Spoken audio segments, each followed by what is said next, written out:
Welcome to the Real News Network. I'm Paul Jay. On Saturday, Russian troops asserted their control of Crimea in the Ukraine.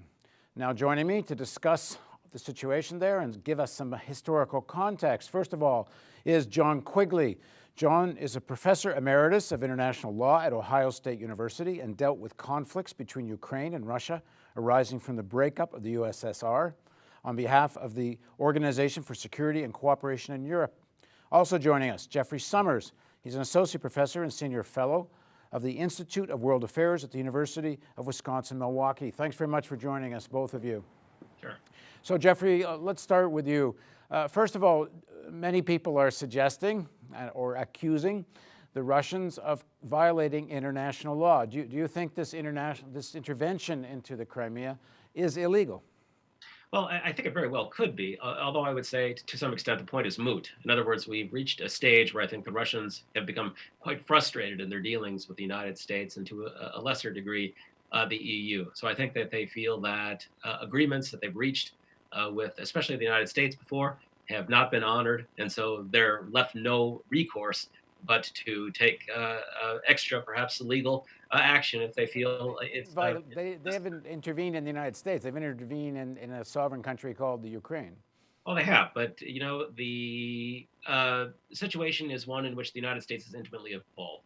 I mean, this is really about, to my mind, Russia's concerns regarding future NATO expansion, which, of course, from the perspective of the Russians, they see as coming into historically Russian territory. So, from their perspective, it was bad enough that NATO actually went into the former Warsaw Pact nations when they thought they had an agreement with the United States that it never would. It was bad enough that they had to then see it actually go into the Baltic states, an area that was part of the Soviet Union itself. And then, of course, we saw that prospect with Georgia in 2008 and present perhaps here again. So I think from the perspective of Russia, this was about security concerns and trying to reach accommodations with the United States and to a certain extent with the EU and not being able to. We have to remember now that before the Russians took this action into the Crimea, Putin offered the prospect of a tripartite agreement with the US and the EU. It was more or less rebuffed. I think the United States felt as if it was in the driver's seat and it no longer needed to actually engage the Russians seriously on this matter. John, what's your take on this? Is this intervention a violation of international law? Well, I think it's close, and it will depend on the facts. In principle, it is a violation of international law to intervene in the territory of another state. But here you've got a special situation in Crimea, and so far it's important to note the intervention is limited to Crimea. And that's an area where Ukraine and Russia have bilateral treaties on a multitude of subjects. And one of those treaties requires Ukraine to ensure the linguistic and other rights of minority populations within the entirety of Ukraine, but in particular in Crimea.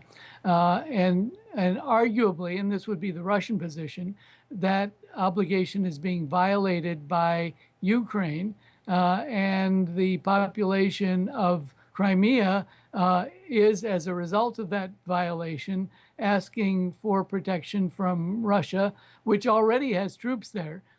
So it's not sending troops in. However, in terms of the base agreement, which they do have, and that's the grounds on which Russia has troops there, the base agreement does limit. Just a second. Let's explain the base agreement, because this is a big deal. This is a major port, a base of the Russian Navy. Yes, yeah, that's the odd situation in Crimea, is that the major naval base of the Russian state is located in Crimea, and that happens to be in the territory of Ukraine through something of a historical accident. So Russia has an interest here, which is quite unusual in terms of the interest of one state in something that is transpiring in the territory of another. Now, in terms of there's kind of two ways to analyze this. There's the geopolitics of it, and I think we should start with that, I guess, and get into it.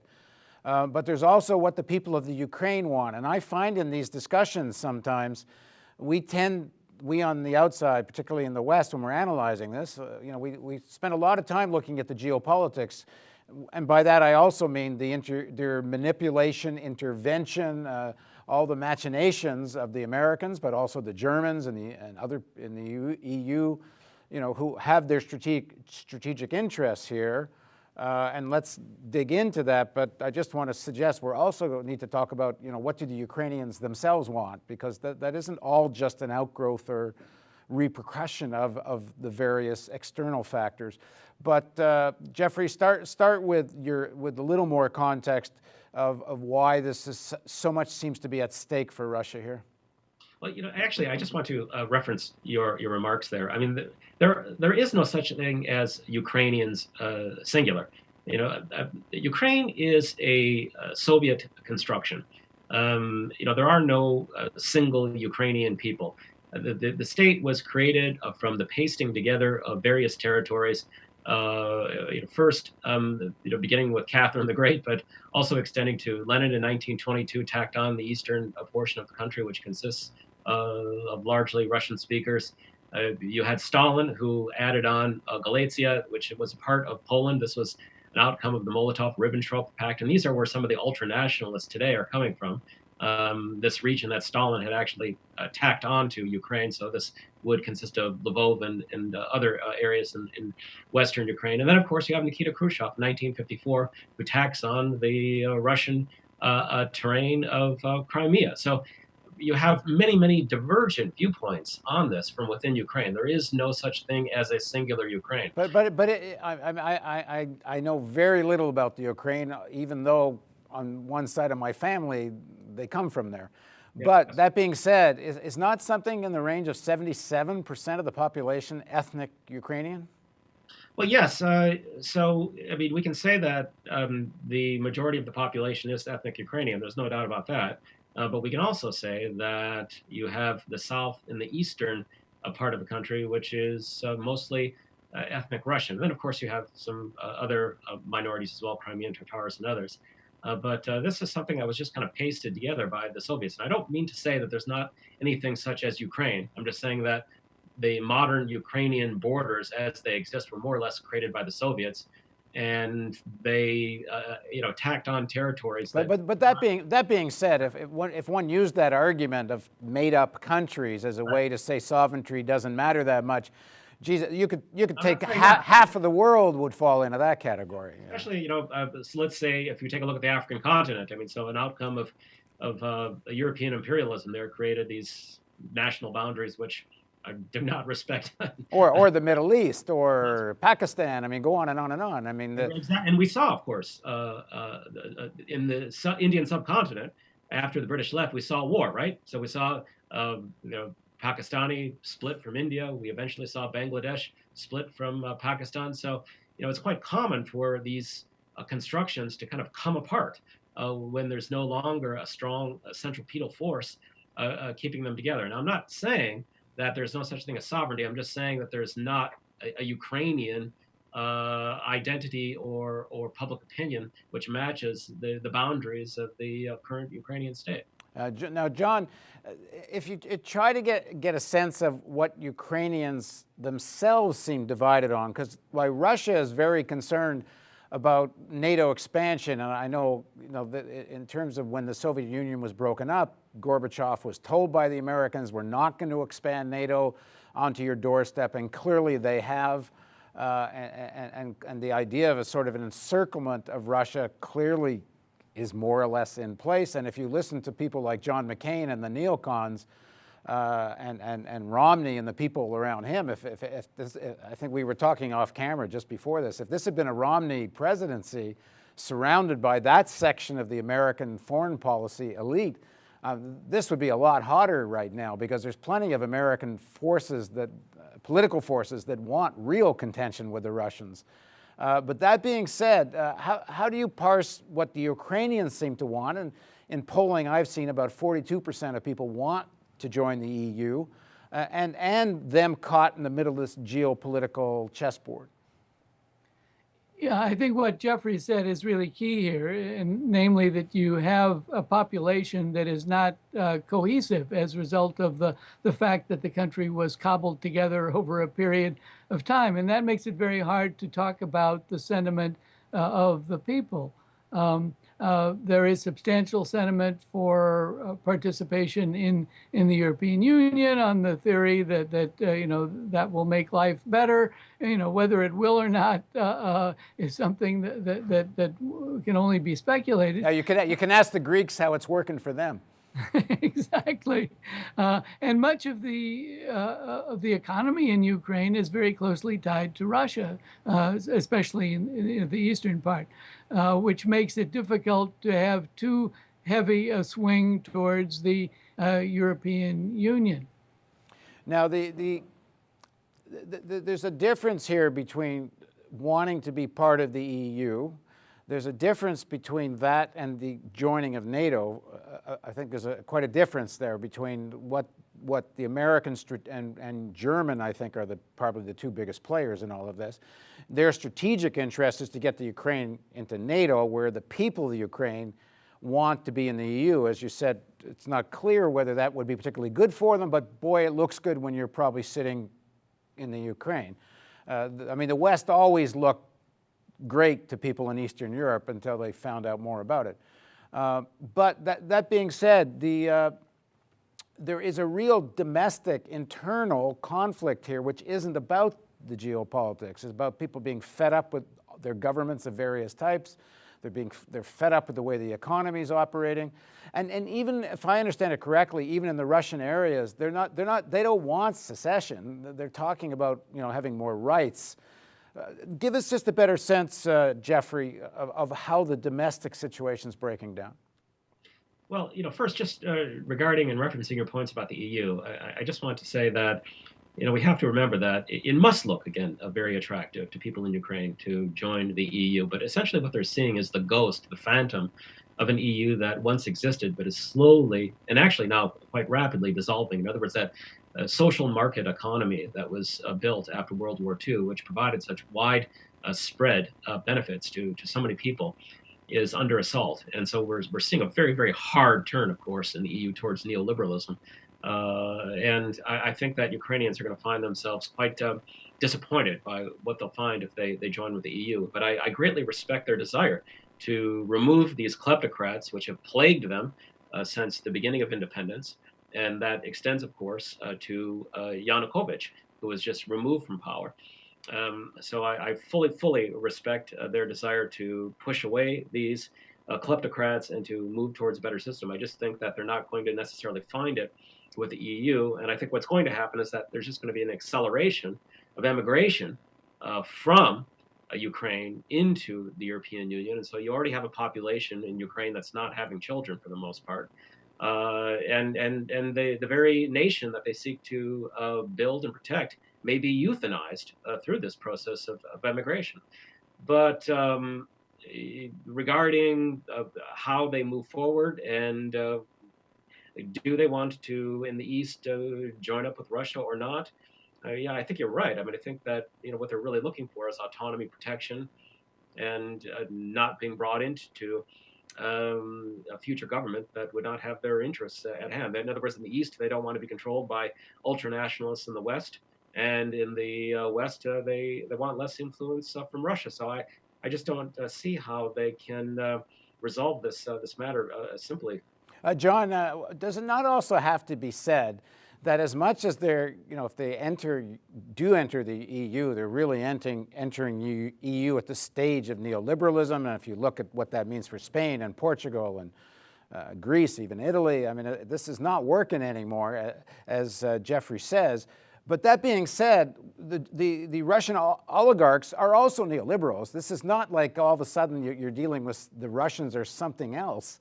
The Ukrainians, like in many places of the world, are caught between various oligarchs, including American oligarchs on one side and Russian oligarchs on the other, and you can throw the Germans in too. Yes, I think there are no really ideal alternatives. But I think that the domestic situation somehow needs to be worked out within the country, difficult as that is going to be. I mean, on the one hand, you've got a very strong neo-fascist group operating in Ukraine around the party that is called Svoboda or Freedom, and and those people are very antagonistic to the Russian speakers, and of course to Russia itself. And it's that element that is really seen as the most threatening by the Russian speakers. These are the people who were behind the recent action of the parliament when it decided just a few days ago to eliminate a law that had protected the use of minority languages, and in particular the use of Russian as an official language in those sectors of the country where it is spoken. But that was vetoed, wasn't it? That was vetoed just a day or so ago by the president. But it's an indication of the bent of those in the parliament that could get adopted.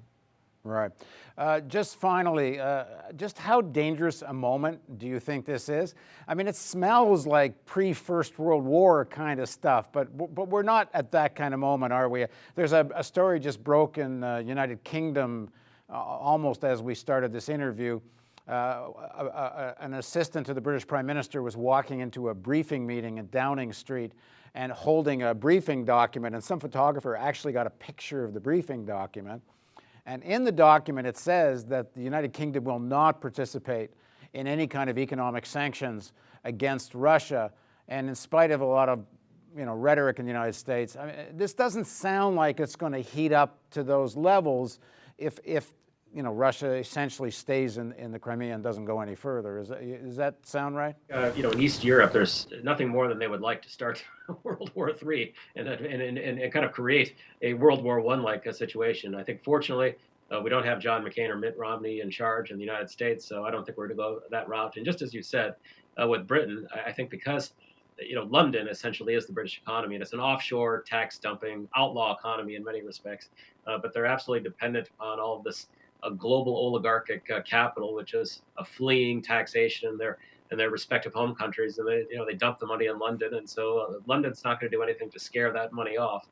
So I think they have no taste for acting against Russia and perhaps seeing some kind of forced exit of that repatriation of that money from pressures being brought to bear from the Russian state on its own oligarchs. John, same question. Yes, yeah, I think it's helpful actually that the British government is not interested in sanctions against Russia. I think what the outside powers need to do is to promote some kind of reconciliation within the country itself. I think that could probably be done most efficiently by the Organization for Security and Cooperation in Europe, which, I mean, like the EU is a European organization, but it has a different focus. And one of its main areas of activity, and it's been active in Ukraine for some years, is to work on questions of national minorities and protecting their rights as a way of preventing ethnic divisions from growing into something that would threaten national security of a particular state or at the international level. And that, I think, is an organization that is looking for a role here. Its chairman in office, as they call it, has been calling within the last few days for some kind of a role. In fact, Samantha Power, the UN ambassador to the United States, was calling for the OSCE to be brought in as a kind of monitor to try to ascertain the facts in Crimea.